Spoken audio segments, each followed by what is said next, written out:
Is this one of those where I'm going to need to do sign language for the people on the screen? I don't know sign language. No. I hope I just didn't sign something obscene. So. All right. Well, I am Matt Weeks. Go by Scriptjunkie on the Twitter and website, stuff like that. And I'm going to be talking about building how to break a secure network, how to break a network and build a secure one, specifically focusing on Windows Enterprise Networks. I know it's kind of a huge topic. I mentioned I changed the title a little bit. Tuck and decided the topic better fits the tent meeting revival style. And why? Well, because we need to go back and have a little bit of a repentance in our networks. First of all, we're going to look at the evil which is upon us. So first part of this presentation is I'm going to do a brief overview of different attacks and get the idea is this presentation is basically a couple of things. One of them is perspective on what all the attacks are coming in, because it's really easy, and a lot of the big mistakes that people make is just focusing in on one area and ignoring everything else. So we're going to do a quick survey and talk about a little bit of the perspective behind enterprise network security.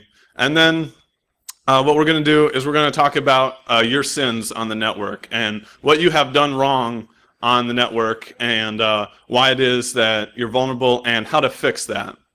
And mainly concentrate on a few things that almost nobody does that will really break the attack playbook. And I know what you're thinking, because it's what everybody's thinking. It's like, well, that's not my problem. I got a pretty good network. Well, you know, I'm a pretty good person. Will not cut it when you get to heaven's gate, and I got a pretty good network, or at least I'm not as bad as that guy in the corner. Sorry, but you know, my network isn't as bad as their network. That also doesn't cut it, and so really what we need here is a little bit of a rebirth. So first of all, the bad news. Let's talk about what is out there that threatens us. And so, first of all, attackers going in. A lot of this is going to be reviewed in the start. You're going for different levels of access.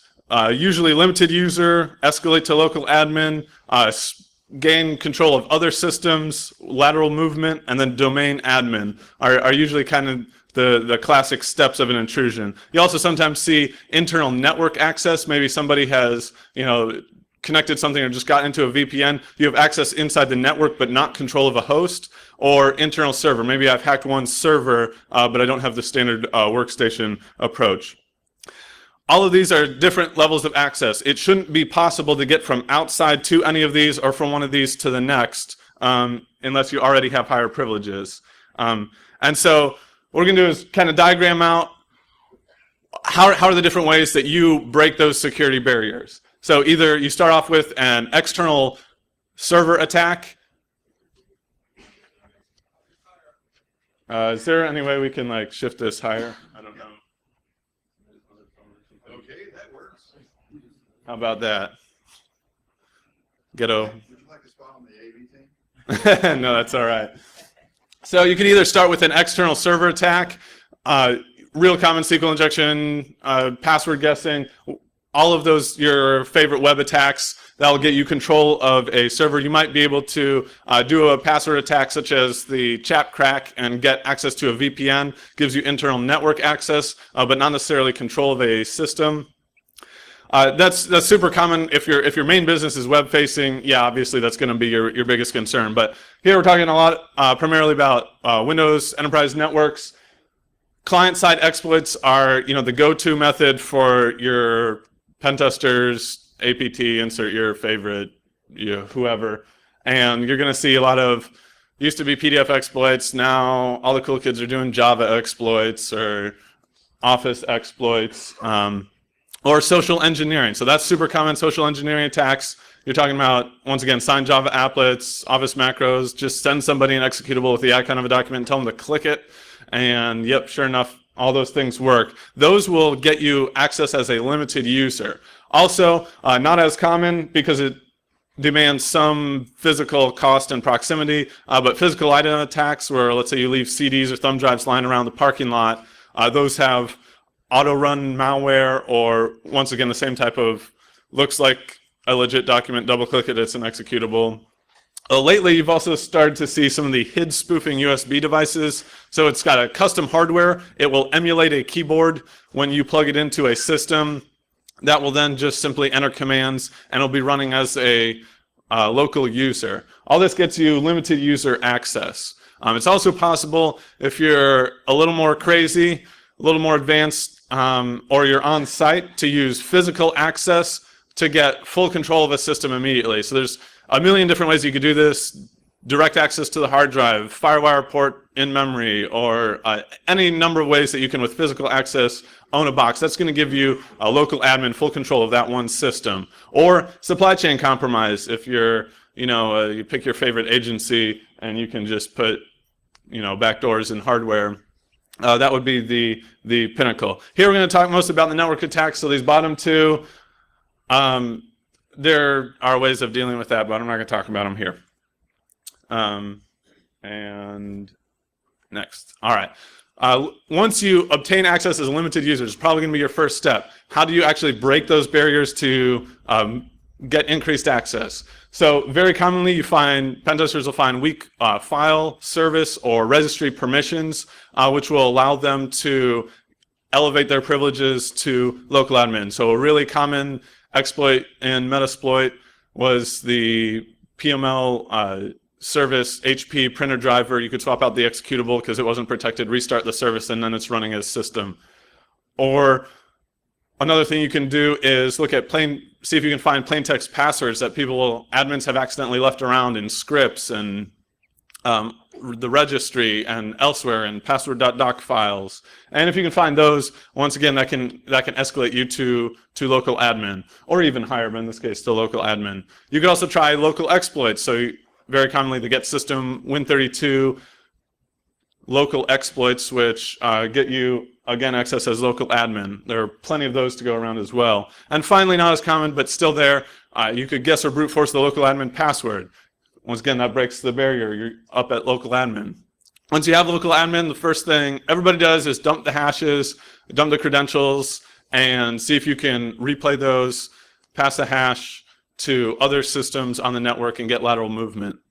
You might also, if you're starting with limited user, try to go directly after other systems, and you could do that by you could see if maybe your current user account has admin privileges. That's rare, but it could happen over a remote system. You could try internal server-side attacks. You could say, maybe there's some box on the internal network which hasn't been patched in 4 years, and you can hit it with the Net API 08067 exploit, which happens, or PXE attacks, other exploits within the local network. Finally, you could do NTLM attacks. So this is relaying NTLM, all kinds of different ways you can cause people to initiate an NTLM request out by putting links places with shortcuts to a UNC path, by emailing out, all kinds of different ways you can get somebody just looking at a page, could be an HTML page, or looking at a shared folder, and you cause them to generate a request out to you, which you then relay to a third party, and now you've hijacked their credentials. Super popular. Also have cracking NTLM passwords. If you can simply observe any NTLM authentication, since it's based on the password hash, you can crack that offline at high speed, billions of times per second, and without worry of lockout or anything like that, and get that password. Finally, you could also do attacks through shares. This is probably the last common method that I've seen or read about in a lot of other reports. And so this is things like dropping executables on the shares, dropping DLLs for DLL preloading. We'll talk a little bit more about these later, but basically other people who use that share can be infected and you can take over their accounts. So that gets you lateral movement. The final big step that you want to take as a bad guy is escalate to domain admin full system access. 99% of the time, how you're going to get there is you're going to steal credentials. So either you're going to hijack an active login, maybe you have access to a box which a DA or other highly privileged domain account is logged into interactively, and so you just dump their password out of memory, or you could also steal their hash out of memory, or hijack their token, or steal their Kerberos ticket. The token will use either the hash or the Kerberos ticket internally, and basically hijack their login and use it to obtain DA privileges. Or you might with elevated local admin privileges, you have access to other things that you didn't before. You might be able to find a plain text password elsewhere in scripts or registry. If you don't find one of those, another thing people sometimes do is cause something to break, which will cause an admin to log in and keylog the password as they log in. So you could do that. You could crack domain cache credentials. Even if an admin isn't logged in, you can't get them to log in. If they have logged in at any point in the past, chances are their credentials are going to be cached, and those are salted hashes, but once again, you can brute force them offline at very high speed.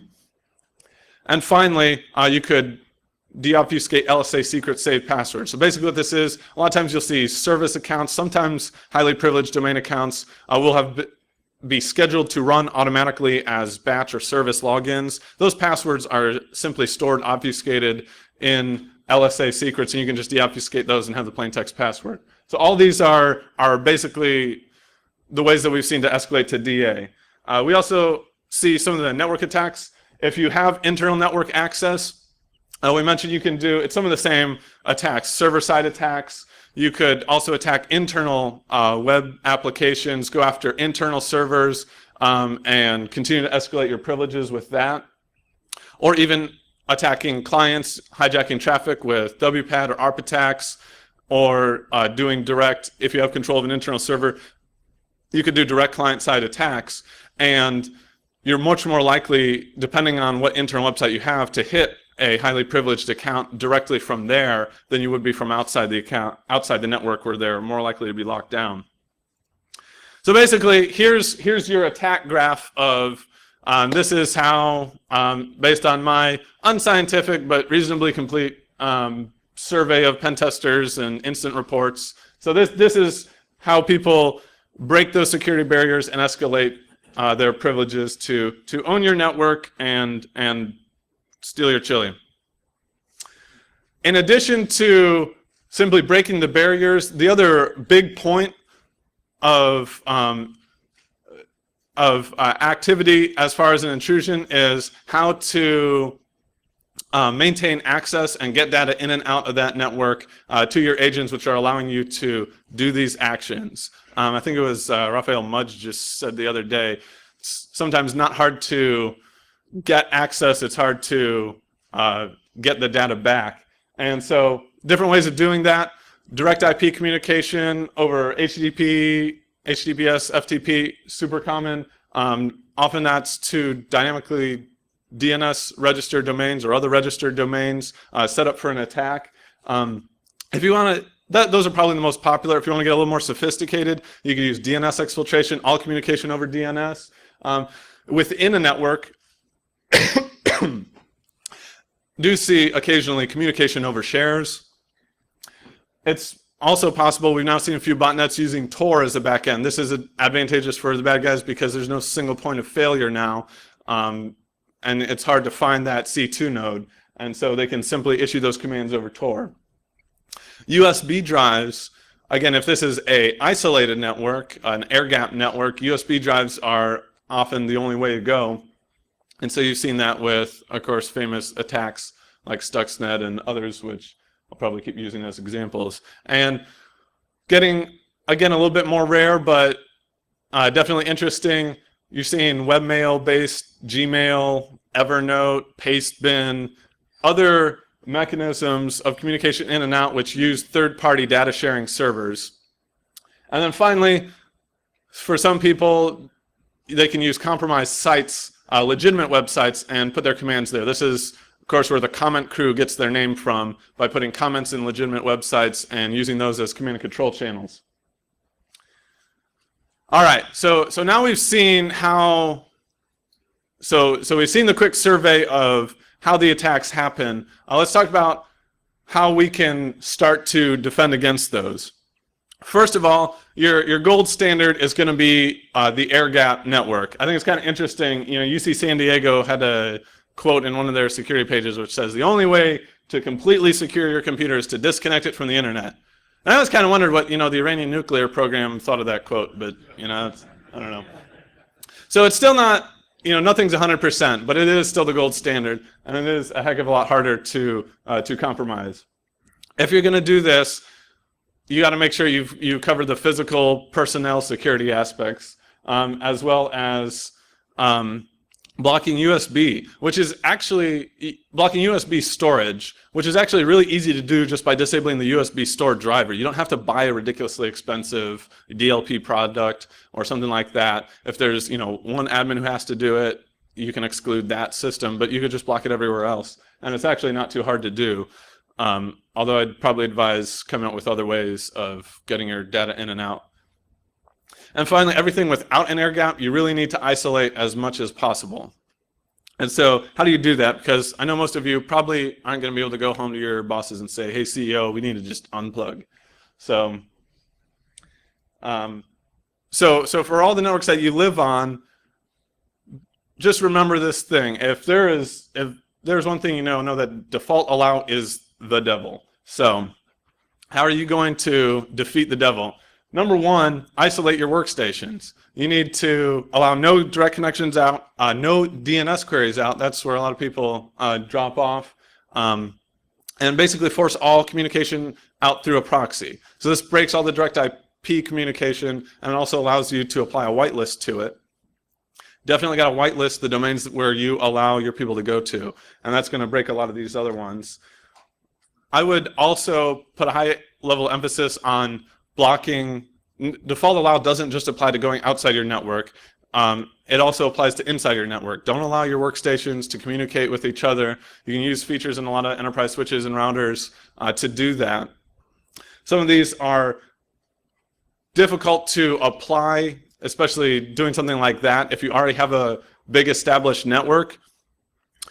One of the things that I wanted to emphasize in this presentation was not what to do necessarily with a big established network, but how to build a secure one from scratch. One of the problems I think we have is 99% of the funding and business in information security is coming from the big companies, which are established and have security budgets. And so what we have is a lot of band-aids that we keep putting on problems and not fixing the root of them because it's too hard to redo everything, which I think is interesting. It reminds me of basically the immigration debate 30 years ago in 1986. Big problem. Millions of illegal immigrants to the United States, just looking for jobs. What are we going to do? They came out with a solution which addressed those who had come here illegally, because that's what everybody was talking about, and gave them basically a way to become citizens, but didn't address the problem for the people who wanted to come here, the new people. Well, here we are 30 years later, and we're in the same hole that we were 30 years ago because everybody just wanted to talk about the people who are here and not the new people that would come later. I think if we explain how to do networking right for the networks that are established, in 30 years, when we will have all built new networks, we're going to be set. So moving on, you want to isolate your servers. I talked about whitelist, especially secure those. You want to lock those down even stricter. Don't allow your admins out. And what are you going to do? Well, you're going to block all those direct communication. You're going to be blocking some of the internal network. Tor is going to be blocked if you have a whitelist policy because it's not going to end up on whitelists. USB drives, we talked about stopping those. Webmail, data sharing sites. This one I know is going to get a little painful, but I would advise blocking the random data sharing sites outside your network. You might have some complaints on those. And finally, you get to compromised sites, and I'm sorry I can't really help you here because there's not a whole lot you can do when the website is legitimate and you need to go there. Excuse me. All right, next, what we want to take a lot of time talking about is controlling the hosts. And so a couple things you want to do. Disable common social engineering vectors. We talked, this is, again, still a lot of review. Disabling Java and Office macros. You want to stop your privilege escalation.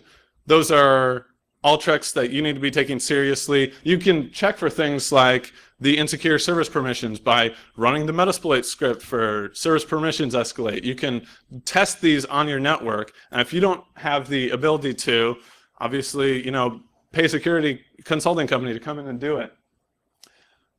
You also want to prevent some of the remote local account logins. We'll hit this later as we talk about never allowing passwords. Now, that might be a little bit of a surprise because that's what basically everybody used, but boy, if there's one thing that you take out of this presentation, it's never allow passwords. Passwords are the devil. Passwords are the devil because of about 15 different reasons. Number one, even if you tell them not to, admins will be leaving their passwords in scripts and on the registry and just handy-dandy things where they just save their passwords. Bad guys are going to find them, steal them, and own your network. They can be dumped from memory. We mentioned this before, the Mimikatz attack, now in Meterpreter and Windows Credential Editor. If you own a box, you can dump that password from memory, and it is good forever. Or until they change that password, which is probably going to be, weeks or months, if that, and going to give attackers plenty of opportunity to move on. They can be keylogged. Once again, basically any system that your admins are administering, they remote desktop into it, I can pull their password just with a keylogger. I can probably guess them, even if so many, you tell your people to have secure passwords, it is not within the human ability for a significant portion of humanity to create genuinely secure passwords. You have your super complicated, I need upper, lower numbers, and they're going to type password 1 with a capital P. Somebody's going to do it, and it's going to get guessed. And, you can continue to try to play whack-a-mole all over the place, but it can happen. Finally, everybody reuses them, especially if you've given your people a strict password policy. Great, now I had to come up with this super long, complicated password. Well, what's going to happen the next time I have to sign up for something online? Well, when I have to sign up for RockU online, I'm just going to use that password which I used. And then what the heck do you think is going to happen to RockU online? Somebody's plain text password list is going to be dumped, or some hacker's going to hack that, or they're going to hack somebody at home where they download and run every app they can find, and they're going to steal that password that they're using at home on all these other services and go use it on your network. Unless the dump is public, this is one of those attack vectors that your pen testers will never tell you about because they're not allowed to hack your users at home, but it happens all the time in the real world. Finally, they're really hard to remember. And, we can kind of laugh at this, but I just saw a study the other day which quantified the fact that more mental exertion is being used in remembering these, especially the long, complicated passwords, that it actually measurably impacts performance throughout the rest of the day. So you are literally hurting your business that you're supposed to support. Social engineering. Now, even if your users wouldn't, and they will, give up a password to somebody who calls them on the phone and says, hey, I'm IT tech support, I need your password. Even your admins, if they get an email spoofed from another admin which says, hey, I need you to take a look at this ticket, they click on it, it looks just like their, whatever admin console, they're going to type in their password, and it's not just users which get affected by this. Really, anybody on a spoofed website could forget to check the address bar and end up entering their credentials to somewhere else. Once again, very, very frequent. You have passing the hash, an intrinsic problem that you're never going to fix until you get rid of passwords, although it will take more than that to fix it, is passing the hash. Once I get these hash dumps, which are these pot of gold, not only can I take this credential that I found without even cracking it, that's been stored, and reuse it endlessly, but there's giant dumps of all of the credentials of everybody on the network on your DCs, and any backup of your DCs, and any box or any of the VM hypervisors which manage your DC. So if I get access to any of those, then I've got this giant pot of gold which I can use to just own your network. We have easy lockouts or online brute forces, 2 problems. Even if I don't have any access to your network at all, and I just hate your guts because you're Sony, and Sony, and I can, you expose one service to the outside world, email, and with just listed usernames, which is super easy to guess, I can lock out all of your users with no access whatsoever, causing great pain and suffering on your network. And if you don't do that, then I can do an online brute force and get inevitably many passwords. So you can fail at one, you can fail at the other, but most people just fail at both because I've got a limit of 3 or 4 or 5, and then I can do a limited brute force, try the same password on everybody's account. And there's really no way around this aside from pain and suffering and evil. Then you have NTLM Relay. A couple years ago, actually the DEF CON 19 presentation by Zach Faisal, are you here? I know you're at the conference somewhere, no. Called Network Guest to Domain Admin in 60 Seconds. Probably not exaggerating, because NTLM Relay has been done so many times in so many different ways. It would be funny if it wasn't so sad. end-to-end authentication, cache credential offline cracking. We talked about this before. Just by observing one authentication, you can crack it offline, as well as the saved credentials, domain cache credentials. And finally, you've got a painful post-attack cleanup. Now, this is another one which you don't hear a lot about, because in a pen test, you're just concerned about getting access. But what happens when you've been owned and you have to recover from that is a big deal. It makes a huge deal in the impact of an intrusion on businesses. And the possibility of reentry attacks if you forget to change a password is a huge deal, and is a big deal in the real world, because if somebody is actually targeting you and hacks into your network, even if you kick them out, find all their callbacks, kill everything, if they can get back in and reuse one of those same admin creds, then they're going to be back in, and that frequently happens in the real world. So what can we do about it? Thankfully, we can fix this. There's two simple rules. Number one, force smart card login for all users, especially your admins. And number two, force Kerberos by denying NTLM. For anybody you can't apply those rules to, deny network and RDP login to any local accounts, any non-smart card accounts. And then if you want for extra credit, you could also disable secondary login service, and they couldn't be used for privilege escalation either. And so what does that do? So force smart card and block NTLM. If you do that, what you're going to have, I know people are trying to write this down, slides will be up on my website. Number one, hashes will never be used in authentication. As a matter of fact, for every user on which this is true, you will never have your permanent credentials in memory or on disk on any system. Because the only way you'll be able to authenticate across the network is Kerberos, and in order to get a Kerberos ticket, you will have to use a smart card private key, which is never leaving the smart card. So hashes are never going to be used. That hash database is going to be pretty useless. You're not physically able to pull the private key from the smart cards. You're not relying on your users to make good security decisions. They can't reuse passwords. They can't choose bad passwords. They can't give them away. I can't help but laugh when people say, oh, he chose a bad password. Oh, well, when you got this, it's no wonder you got owned. Well, if you hand sharp knives to toddlers, what do you think they're going to do with it? Don't hand sharp knives to toddlers. Don't give people a million opportunities to break your security. You also don't need to worry about lockouts or online brute forces. Your admins can't make mistakes like leaving the passwords in shared drives and scripts. The only way to hijack creds is by hijacking an active logon from the box that the admin is interactively logged into.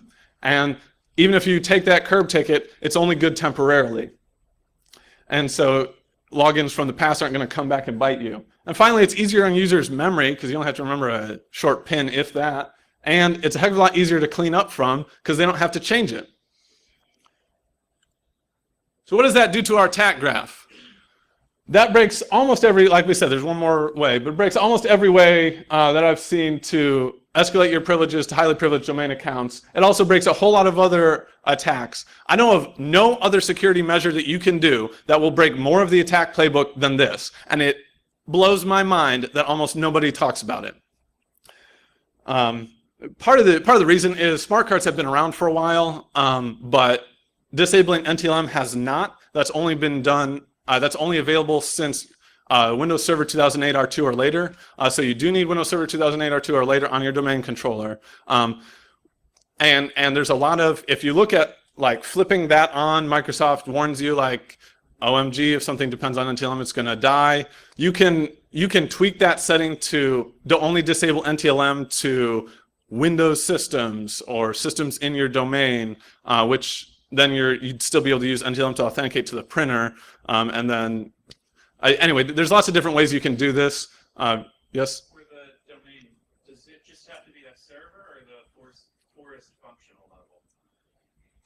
The functional level, I don't know about the functional level. I don't know about forest. I would say for the domain, it would have to be, the domain has to be at least the Server 2008 R2 functional level.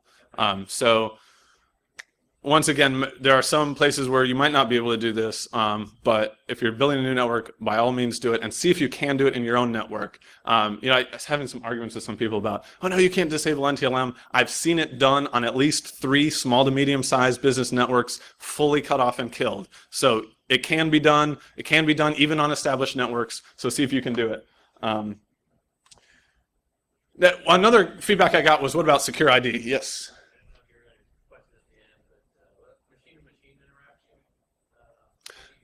So machine-to-machine is basically the one stored cred that you can't address with this. And so what I would do for that is actually shorten the time frame. By default, they're automatically generated every 30 days. I would shorten that down to just a few days, and then the creds aren't going to be good for as long.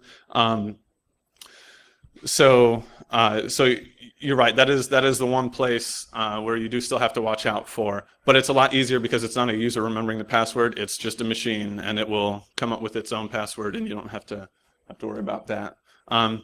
Secure ID, unfortunately, I was hoping, hey, it's made by RSA. These guys are smart crypto guys. Unfortunately, it does not fix a lot of those problems. It's a layer on top of Windows authentication. The RSA server will hold all the seeds, which basically decide what the one-time code is going to be, and they hold all of the plain text passwords for all of your users who are using Secure ID. When you log in with that token, that plain text password is given to Windows, and everything else is the same inside. So you still have the hash password dumping, social engineering, passing the hash. Social engineering, if you social engineer somebody out of their one-time token, you can reuse it, but only for a limited time, so that's not as bad. But you still also have things like NTLM, relay. You do have these pot of gold, which now includes the plain text passwords, and you have quite painful post-compromise cleanup, since now you may have to even replace all your tokens. But it does fix the user issues with passwords. So it does fix users choosing bad passwords, that kind of thing. All right, so we got one way left, which can be used to obtain DA high-level admin privileges, and that is by hijacking an active login. You want to lock those down as much as possible. Sign dedicated admin workstations. Don't allow them to browse the internet. Don't allow anything else in the network to go connect to them. And the biggest thing that you need to do is don't allow them to give away their creds. So this mark privileged accounts as sensitive and cannot be delegated stops one way that does. One way that could happen, but the biggest way is not using remote management tools, which are going to place those reusable creds in a remote system's memory, whether that's a ticket grant, ticket, hash, or password. So how do you do that? Use the ones on the right, not the ones on the left. You can still use file shares, NetUse, remote registry, service control manager, MMC snap-ins, PowerShell, unless you tell it to do something weird with authentication. You can still use PSExec unless you give it specific creds. And I mentioned AMT with Kerberos. It's not just Microsoft systems. There are third-party tools which also support this. On the left, what you can't, stealable is console physical login, so only physically log into your workstations. Don't save credentials in batch or service account logins, and don't remote desktop. Oh no, no remote desktop. That's the painful one for admins. That's the normal one where they're going to be leaving their creds lying around. And so put together, I have not seen another way of preventing credential reuse with remote desktop. So I just put together one real quick here, and hopefully this will work.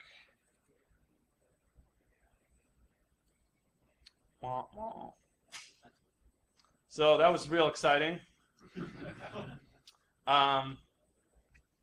Anyway, I got a script. I got a video on YouTube. Anyway, you can check out scriptjunkie.us if you care.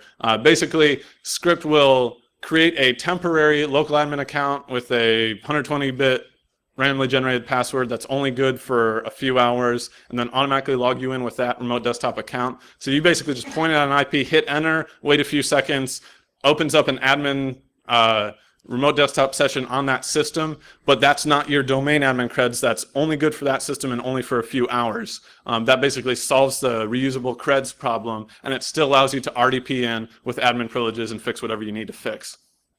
So I highly advise doing that.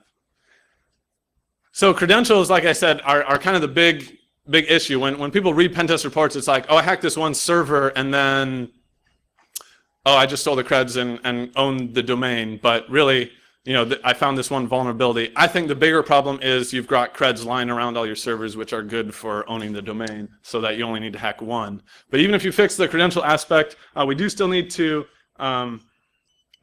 fix the exploit aspect. Exploits get a lot of attention. A lot of people say, if you want to fix the whole problem of cyber attacks, you need to fix vulnerable software or technology, which I think is kind of funny, because if you look at the attack graph even if you fixed every exploit ever, this is what it looks like. Some very important attack vectors are stopped, but it certainly doesn't shut down the cyber attack landscape. So how do we address these? Because we do have to address these. Well, number one, web apps, your biggest exposure. If you're building a network from the start up, don't allow, what happens is this creep comes up, somebody puts together some random application at one time, leaves, and then it's vulnerable, and it's just a backdoor into your systems. You've got to, if you're going to have somebody build you a web app, that's got to be in the contract. Security and fixes have got to be in the contract. You can't accept people just giving you applications without source code, without an audit. And you have to scan and bug fix those regularly yourself. You have to have somebody who can do that on your team. Otherwise, you've got no business running a custom web app. Thank you. Amen.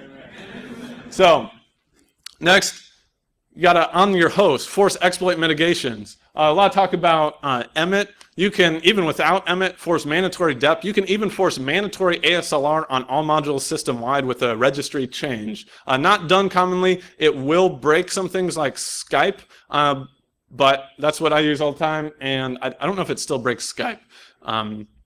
And you can now do that full system-wide just with a registry setting and use Emmet to add additional layers of protection in there. That really does make exploit development a whole lot harder by having all of those in place everywhere. Next, patch. Patch the vulnerabilities which are actually getting exploited. The problem with vuln scanners is sometimes they'll give you 1 million results and it'll be like, high severity, you have SSLv2 enabled. Well, that's not really going to get you owned. You need to look at, unfortunately, you do need to put some brain cycles into figuring out what you really need to fix and do that. And then put vulnerable apps in VM isolation. Something not a ton of people do. You're starting to see this a little bit more. But your virtual machine sandbox is going to be a heck of a lot stronger than anything else, because it's going to be a smaller attack surface than your kernel attack surface, and it's an entirely separate attack surface. So the way to do that is you can either use a commercial one. I know there's Bromium. They claim they have one, but I'm not really sure because they don't use full VMs, so I'm a little suspicious of the Bromium implementation. Invincia is based on VMware, so that should be pretty solid. You could use cubes on your local system. That's probably not ready for enterprise-wide deployment yet, but that's a really interesting way to do VM isolation using Xen. You can use the VMware View client and kind of roll your own, which is what Invincia is based on. Citrix has a lot of application virtualization products. I'm not sure if any of them have that security barrier in between the application and the operating system, but you might be able to work something with one of their offerings. I'm not as familiar with those as with some of these others.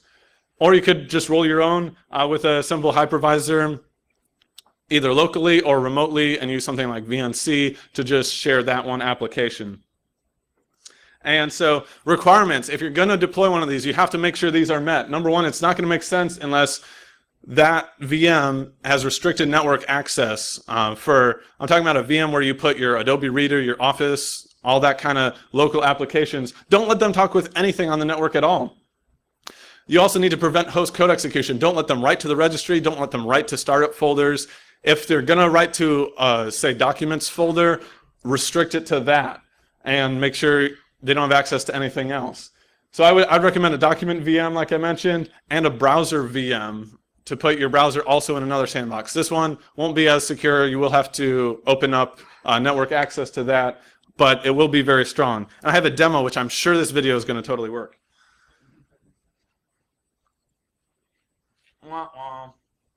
It's got a different codec. It's got a different codec, which also isn't on this box, but if my Windows system wasn't blue screening, it would work. Anyway, imagine you're clicking on a file and it opens up in a window, and that's it. Oh my gosh, I'm almost out of time. So that's VM isolation. Next thing, foot stomper, don't use file shares. File shares are the devil. This is, again, something I don't think I've heard people say, but file shares were never designed with security in mind. So you've got executable planting, DLL preloading, all kinds of applications are vulnerable to that. Any shortcut which a user can write to, if you double click that shortcut, it can launch any command, also very commonly used by bad guys. You can infect any script you can write to. So simply don't use Windows file shares. Instead, use something like a CMS, something like MediaWiki, Joomla. Those were designed, the browser interface was designed as a security barrier and is not going to allow somebody to just programmatically own everybody else who looks at that file share. It is still okay to use a file share like a home user drive, which is only accessible to one user, or one which admins put scripts in and push out. As long as normal users can't write to it and have it be seen by other users, it can still be used. But as far as user sharing files, don't use Windows file shares. Finally, code whitelisting. This one takes a lot of flack from all sides. Either it's the best thing since sliced bread or it's useless because I have a PowerShell script. If you do this right, I absolutely do think it is meaningful. For example, you look at a lot of attacks are wrong code attacks, I call them. Both of Stuxnet's 0 days, which jumped the air gap, relied on tricking Windows or another program to silently load a DLL on the thumb drive instead of the legitimate DLL. If you had whitelisted what DLLs you allowed to be loaded by hash and signature and all that, then Stuxnet, Flames, Dooku's, Gauss's 0 days, which allowed it to hop the USB barrier, would all be broken. These attacks would be hard broken. Even if you have a PowerShell script, you cannot bypass that. So there are some very significant attack vectors in which whitelisting is 100% effective. There are also attack vectors in which it's not as effective, such as preventing persistence, but you can still do that, and you have to lock down all the other scripting languages which you might have on your host if you're going to do that. So in summary, air gap what you can. For everything else, whitelist. Whitelist all of the different aspects of network communication. Kill passwords and NTLM. You force Kerberos and smart cards. Use strong exploit mitigation. Put your programs in isolated VMs, and please do not use Windows shared folders. And in the end, your attack graph is going to look like this. Can't promise 100%, but it will make most attackers' lives genuinely miserable. So with that, are there any questions? Yes. Where can you get a smart card vendor and key infrastructure? What I would actually recommend doing is if you go to search, I think it's MSDN. Microsoft has a list of Microsoft validated smart card middleware vendors, and so you can just look at that. It's like it's a really big list, and so you can just go look at those different vendors and see which ones, see what their smart card offerings are. There's a lot out there, and I don't know if I can recommend one over another because I haven't had experience with them. Yes. So on the smart card front, I just spent a week with one of Microsoft ninjas on this front. Right. His opinions on the smart card and Kerberos aspect. He said there's a lot of effort there that doesn't pay back because apparently still in memory these hashes are computed even if NTLM is disabled. You have them, but you can't use them. In everything that's disabled. Right. So everywhere NTLM is shut off, that is, those hashes are not going to be useful. Sorry, in the back, you had your hand up. Yes. Two comments. The article hasn't been refreshed as of last fall, but as of last fall, Windows 7 and presumably Windows 8 cannot publish BitLocker recovery keys into Active Directory without NTLM enabled. So, Interesting. Yeah, so if you're going to use BitLocker, you're not going to use Okay. recovery keys in AD without NTLM on all your PCs. That's kind of a pain. And if you look at SSP and smart card logins over RDP, because that shouldn't send any hashes. It will leave a if I understand it correctly, it'll leave a reusable Kerberos ticket. I have verified the double hop happens by logging in over RDP, and once again, it's using a Kerberos ticket instead of a permanent cred. Right, right. So it's better, but that's still the case. Go ahead. Regarding RDP, is it not possible to use smart card authentication for that instead of a temporary password?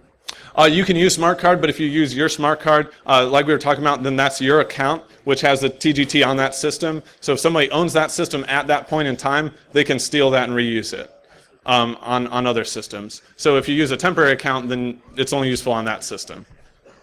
Two more questions. All right, go ahead. So one of the big challenges that's often cited about smart cards is just the effort to distribute and support them. Right. Do you have any advice or suggestions on that? I'm sorry. I'll give you a hug. What's your website? Scriptjunkie.us. And finally, I have one question. go ahead. What are your thoughts on like eliminating NPLM using federated authentication models like SAML and ADFS? I have not. I'm not as familiar with some of the other ones. This is just what, as far as Windows supports. So that's basically what I picked. So I think I probably have to run. Great job. Thank you. And